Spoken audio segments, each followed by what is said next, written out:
नमस्कार दोस्तों, स्वागत है आप सभी का आपके अपने YouTube चैनल मेडिकल स्टडी में एक और नए टॉपिक के साथ। आपका टॉपिक है मास्टोडाइटिस, जो कि JNM सेकेंड ईयर के मेडिकल सर्जिकल नर्सिंग सेकेंड में जून 2024 में हुए एग्ज़ाम में 10 नंबर में आया हुआ क्वेश्चन है। तो चलिए बिना टाइम वेस्ट किए जानते हैं क्या है मास्टोडाइटिस। मास्टोडाइटिस का मतलब होता है कि जो हमारी कान की मास्टॉइड सेल होती है उसमें इन्फ्लामेशन हो जाता है। ये जो मास्टॉइड सेल होती है हमारे इंटरनल ईयर को कवर करती है, उसमें इन्फ्लामेशन हो जाता है जिसे हम मास्टोडाइटिस के नाम से जानते हैं। ये मास्टॉइड बोन में भी और मास्टॉइड सेल में भी दोनों में इन्फ्लामेशन हो जाता है। अब बात करते हैं इसके कारण के कि क्या क्या कॉजेज़ होते हैं जो मास्टोडाइटिस को कॉज करते हैं। तो मास्टॉइड बोन में बार बार चोट लगने की वजह से या कभी चोट लगे तो हो सकती है, या फिर बार बार ओटाइटिस मीडिया हो रहा है, कान में इन्फ्लामेशन हो रहा है तो उसकी वजह से हो सकता है। इस चेरियन ट्यूब में कोई ऑब्स्ट्रक्शन है तो हो सकता है, किसी एलर्जी की वजह से हो सकती है। तो ये सारे कारण हैं जो कि क्या करते हैं मास्टोडाइटिस को कॉज करते हैं। अब बात करते हैं हम इसके क्लिनिकल मैनिफेस्टेशन की कि क्या क्या इसमें सिम्टम्स देखने को मिलेंगे, कैसे हम जानेंगे कि मास्टोडाइटिस हुआ है। तो इसमें मास्टॉइड बोन में दर्द होता है, पेन होता है, और जो मास्टॉइड बोन की चारों तरफ का एरिया होता है वो रेड रेड हो जाती है, जिसे हम रेडनेस ओवर मास्टॉइड बोन कहते हैं। इसके साथ ही टेंडरनेस और ओडिमा भी देखने को मिलता है मास्टॉइड सेल में। फीवर होगा, हेडेक होगा, ओटोरिया देखने को मिलता है। ओटोरिया का मतलब कानों से कोई फ्लूइड का सिक्रेशन होता है, जिसे ईयर रनिंग के नाम से भी जानते हैं। हियरिंग लॉस हो सकता है। हियरिंग लॉस का मतलब कि बहरापन भी हो सकता है। वॉमिटिंग देखने को मिलेगा, नॉजिया होगी, एनोरेक्सिया, भूख नहीं लगती है, वीकनेस, ये सारी चीज़ें देखने को मिलती है मास्टोडाइटिस में। नेक्स्ट अब हम बात करते हैं इसकी डायग्नोसिस की कि कैसे हम फाइंड आउट करते हैं मास्टोडाइटिस को। हिस्ट्री कलेक्शन करते हैं, जिसमें हिस्ट्री लेंगे कि पेशेंट को कोई प्रॉब्लम है, पेशेंट के फैमिली मेम्बर में ऐसी कोई परेशानी या दिक्कत तो नहीं है। नेक्स्ट फिजिकल एग्जामिनेशन करेंगे। फिजिकल एग्जामिनेशन में हेड टू टो टोटल पैर के अंगूठे से लेके सिर तक की पूरी एक ऑर्गन की एग्जामिनेशन की जाती है। ब्लड इन्वेस्टिगेशंस करते हैं। ईयर डिस्चार्ज कल्चर करेंगे, जिसमें कान से निकलने वाले डिस्चार्ज को जांच की जाती है कि इसमें किस प्रकार की बैक्टीरिया या वायरस या फंगस जो भी चीज़ें पाई जाए तो उसका हम डायग्नोसिस करते हैं। नेक्स्ट एक्सरे कर सकते हैं। तो ये सारे कॉमन फाइंडिंग डायग्नोसिस है जो कि हम मास्टोडाइटिस को फाइंड आउट करने के लिए करते हैं। नेक्स्ट बात करते हैं इसकी कॉम्प्लिकेशंस की कि क्या क्या कॉम्प्लिकेशंस हो सकते हैं अगर मास्टोडाइटिस का ट्रीटमेंट न किया जाए तो मेनिंजाइटिस हो सकती है। मेनिंजाइटिस हमारे ब्रेन की मेनिंजस लेयर में इन्फ्लामेशन हो जाती है। अगर मास्टोडाइटिस को हम ट्रीट नहीं करेंगे तो ये हमारे ब्रेन की मेनिंजस लेयर को अफेक्ट करती है, क्योंकि ये दोनों पास ही में होते हैं। नेक्स्ट है आपको फेशियल पैरालाइज हो सकता है। फेस की जो फेशियल नर्व है वो कंप्रेशन होती है। कंप्रेशन का मतलब प्रेशर पड़ना। प्रेशर पड़ने की वजह से वो डैमेज हो सकती है, या फिर उस नर्व में आपका सही तरीके से सर्कुलेशन नहीं होता है और वहाँ पैरालाइसिस हो जाता है। पैरालाइसिस का मतलब होता है लकवा मारना, वो ऑर्गन सही से कार्य नहीं कर पाएंगे। इसके अलावा ब्रेन एब्सेस हो सकता है। ब्रेन एब्सेस का मतलब होता है मस्तिष्क में घाव होना। एब्सेस मतलब होता है घाव या फोड़ा होना। लेब्रेंथाइटिस हो सकती है। कान की जो लेब्रेंथ लेयर होती है, इंटरनल लेयर, उसमें इन्फ्लामेशन हो जाती है। तो ये सारे कॉम्प्लिकेशंस हैं जो कि ट्रीटमेंट नहीं लेने की वजह से कॉज हो सकते हैं। नेक्स्ट बात करते हैं इसके ट्रीटमेंट की कि क्या क्या हम मेडिसिन प्रोवाइड करेंगे, क्या ट्रीटमेंट देते हैं। तो मास्टोडाइटिस एक बैक्टीरियल इन्फेक्शन है, तो इसलिए ओरली हम एंटीबायोटिक्स देते हैं। एग्जाम्पल में सिप्रोफ्लैक्सासिन या जेंटामाइसिन दे सकते हैं। इसके अलावा पिप्रासिलिन भी प्रोवाइड कर सकते हैं। नेक्स्ट है एनाल्जेसिक प्रोवाइड करेंगे। एनाल्जेसिक पेन को कम करने के लिए, रिड्यूस करने के लिए दिया जाता है। For example tramadol and diclofenac sodium. Next antipyretics provide करेंगे, जो कि पैरासीटामोल के नाम से आता है। ये बॉडी के टेम्परेचर को रिड्यूस करता है। नेक्स्ट है एंटाएसिड, एसिडिटी को कम करने के लिए पेंटाप्रोजोलोल या रैनेटिडीन भी प्रोवाइड कर सकते हैं। इसके अलावा कुछ सर्जिकल मैनेजमेंट भी करते हैं। सर्जिकल मैनेजमेंट में हम मेरिंगोटॉमी करते हैं, जो मेनिंजेस लेयर होगी उसको हम जो इन्फेक्टेड होगी उसको कट करके रिमूव कर देते हैं।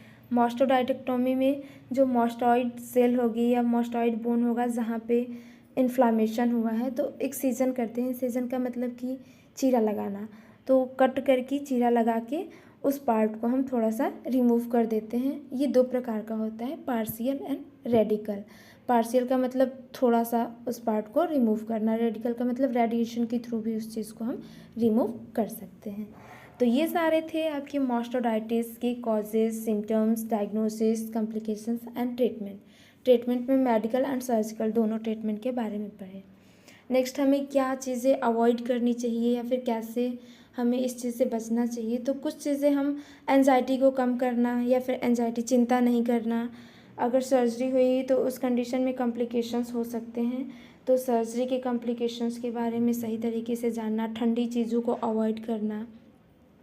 अगर कान में दर्द या उससे ड्रेनेज वगैरह हो तो तुरंत उसकी जांच करानी चाहिए। नेक्स्ट है आपका भोजन सही तरीके से लेना चाहिए। अगर कान या सिर में दर्द है तो तुरंत उसको ट्रीटमेंट कराना चाहिए, जांच कराना चाहिए। तो ये सारे डायग्नोसिस के साथ साथ ये मैनेजमेंट है जो हमें खुद करना चाहिए। कंफर्ट पोजीशन में रहना चाहिए, सही तरीके से नींद लेना चाहिए, अपने आसपास का एनवायरनमेंट क्लीन रखना चाहिए, मेडिसिन लेना चाहिए। दर्द है तो एनाल्जेसिक ले सकते हैं। फाइबर रिच डाइट लेते हैं। फाइबर रिच का मतलब जिसमें फाइबर ज़्यादा पाए जाते हैं, फॉर एग्जांपल चोकर वाली रोटियां हो गई एट्सेट्रा। बैलेंस डाइट ले सकते हैं। ज़्यादा से ज़्यादा पानी या फिर लिक्विड चीज़ें लेनी चाहिए। नेक्स्ट है इसका नर्सिंग मैनेजमेंट। तो नर्सिंग मैनेजमेंट क्या क्या प्रोवाइड करते हैं। तो सबसे पहले पेशेंट को सर्जरी के लिए प्रिपेयर करेंगे, सर्जरी के लिए रिटन कंसेंट लेते हैं। उसके अलावा पेशेंट को सर्जरी से होने वाले लाभ तथा उसके कॉम्प्लिकेशंस को बारे में विस्तार में बताएंगे। पेशेंट का सभी इन्वेस्टिगेशंस को, रिकॉर्ड को प्रिपेयर करेंगे और पेशेंट के साथ ही ओटी में लेके जाते हैं। उसके अलावा पोस्ट ऑपरेटिव केयर में सर्जिकल साइट की केयर करते हैं, देखभाल करते हैं। अगर सर्जिकल साइट से कोई भी ड्रेनेज हो रहा है या फ्लूइड का डिस्चार्ज हो रहा है तो उसको तुरंत नोट डाउन करते हैं और डॉक्टर को इन्फॉर्म करते हैं। सर्जिकल साइट पे एंटीसेप्टिक या फिर असेप्टिक टेक्निक का यूज़ करना चाहिए। घाव को क्लीन करने के लिए सही तरीके से स्टेलाइज या सेप्टिक टेक्निक का यूज़ करना चाहिए। अगर जो भी प्रेस्क्राइब्ड ऑइंटमेंट है या क्रीम है तो उसको सही तरीके से अप्लाई करना चाहिए। नेक्स्ट है सर्जिकल साइट पे कोई कॉम्प्लिकेशंस वगैरह हो तो तुरंत डॉक्टर को इन्फॉर्म करना चाहिए। सूचरिंग का मतलब होता है जो टाँके लगते हैं, वहाँ से अदर कोई सिक्रेशन हो रहा है या कोई डिस्चार्ज हो रहा है या कोई इन्फेक्शन के इंडिकेटर्स दिख रहे हैं तो तुरंत डॉक्टर को इन्फॉर्म करना चाहिए। सूचर या क्लिप को रिमूव करने के लिए कुछ बातों का ध्यान में रखना चाहिए, जैसे कि उसको झटके से नहीं हटाना चाहिए क्योंकि सूचर टूट सकते हैं और कॉम्प्लिकेशन ज़्यादा हो सकते हैं। उसके अलावा पोस्ट ऑपरेटिव मेडिसिन प्रोवाइड करेंगे पेशेंट को, फॉर एग्जांपल एंटीमेटिक्स, वॉमिटिंग हो रही है तो कंट्रोल करने के लिए, एंटीपायरेटिक अगर टेम्परेचर ज़्यादा है तो रिड्यूस करने के लिए, एंटा एसिड देते हैं एसिडिटी को रिड्यूस करने के लिए, और यदि कॉन्स्टिपेशन है तो माइल्ड लैक्सेटिव ड्रग्स भी प्रोवाइड करते हैं। जो भी मेडिसिन प्रोवाइड करेंगे उसे सही तरीके से नर्सेस फाइल में या फिर पेशेंट फाइल में रिकॉर्ड करते हैं और रिकॉर्ड करके सुरक्षित उसे रखते हैं। इसके अलावा पेशेंट के फ्लूइड एंड इलेक्ट्रोलाइट बैलेंस को भी मेंटेन करके रखना चाहिए। डॉक्टर के ऑर्डर के अकॉर्डिंग पेशेंट को हमें नील पर ओरल भी रखना चाहिए। नील पर ओरल का मतलब होता है खाली पेट। पेशेंट को आईवी फ्लूइड्स एंड इलेक्ट्रोलाइट्स भी प्रोवाइड करना चाहिए। पेशेंट के ब्लड एंड प्लाज्मा का अगर आवश्यकता है तो ट्रांसफ्यूजन किया जाना चाहिए। पेशेंट के इनटेक आउटपुट चार्ट को मेंटेन करना चाहिए। यूरिनेशन में अगर पेशेंट को यदि कोई प्रॉब्लम है तो डॉक्टर से बोलकर कैथेटराइजेशन भी करना चाहिए। नेक्स्ट उसके हाइड्रेशन लेवल को भी चेक करते रहना चाहिए। अगर बॉडी में कोई भी ओडिमा यानी कि सूजन वगैरह है तो तुरंत उसे नोट करके डॉक्टर को इन्फॉर्म करना चाहिए। इसके अलावा पेशेंट के बैलेंस को भी मेंटेन करना चाहिए। पेशेंट को पर्याप्त पोषण प्रोवाइड करना चाहिए। अगर पेशेंट को एनपीओ रखना है यानी खाली पेट रखना है तो उस कंडीशन में पैरेंटल न्यूट्रिशन उसे प्रोवाइड करते हैं। पैरेंटल न्यूट्रिशन का मतलब होता है इंजेक्शन के थ्रू या आईवी के थ्रू, जैसे हो वैसे। नेक्स्ट है आपका, अगर ओरली इनटेक कर सकता है पेशेंट, लेने के लिए अलाउ है, तो उसे पौष्टिक भोजन प्रोवाइड करना चाहिए। बैलेंस डाइट फ्रिक्वेंटली देनी चाहिए। फ्रिक्वेंटली का मतलब कि एक ही साथ इकट्ठे ज़्यादा देने की बजाय थोड़ा थोड़ा करके थोड़ी थोड़ी देरी पर देना चाहिए। जो भी भोजन प्रोवाइड करेंगे उसमें ध्यान रखेंगे कि जो भी भोजन हो वो संतुलित हो तथा पौष्टिक हो। नेक्स्ट, अगर पेशेंट को हेपेटो स्टिमुलेशन देना है तो दिए जा सकते हैं। उसके अलावा पेशेंट के कंफर्ट का भी ध्यान रखा जाता है। पेशेंट को कंफर्ट पोजीशन प्रोवाइड की जाती है। पोजीशन चेंज करने में हेल्प करते हैं और पोजीशन को हर 2-2 घंटे पे चेंज भी करते रहना चाहिए पेशेंट की सुविधा अनुसार, क्योंकि अगर लंबे समय से पेशेंट बेड पर लेटा है और उसकी पोजीशन में कोई चेंजिंग नहीं आ रही है तो उसे बेड सोर भी हो सकता है। पेशेंट का जो इन्वायरमेंट है वो काम एंड क्लीन होना चाहिए, साफ़ होना चाहिए, स्वच्छ होना चाहिए, साथ ही में सेफ भी होना चाहिए, सुरक्षित होना चाहिए, ताकि जैसे कि एग्जांपल के लिए बेड से ऐसा कोई नुकीली चीज़ें नहीं अटैच होनी चाहिए जिससे पेशेंट को चोट लग सकती है, या बेड ऐसा नहीं होना चाहिए कि उससे पेशेंट नीचे गिर जाए। तो इन सारी चीज़ों का ध्यान रखना चाहिए।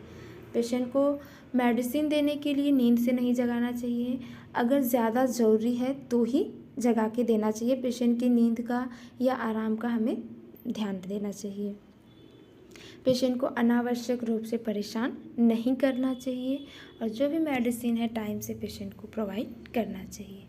तो ये सारे नर्सिंग मैनेजमेंट है जो कि एक नर्सेज के द्वारा पेशेंटों को प्रोवाइड की जाती हैं। तो आई होप मास्टरडाइटिस आप लोगों को सही तरीके से समझ आ गया होगा और ये मोस्ट इम्पॉर्टेंट क्वेश्चंस है, क्योंकि ये केवल जून 2024 में ही नहीं, लगभग 5 सालों में ये रिपीटेड क्वेश्चंस हैं, तो इसको सही तरीके से प्रिपेयर कर लीजिएगा। Thank you.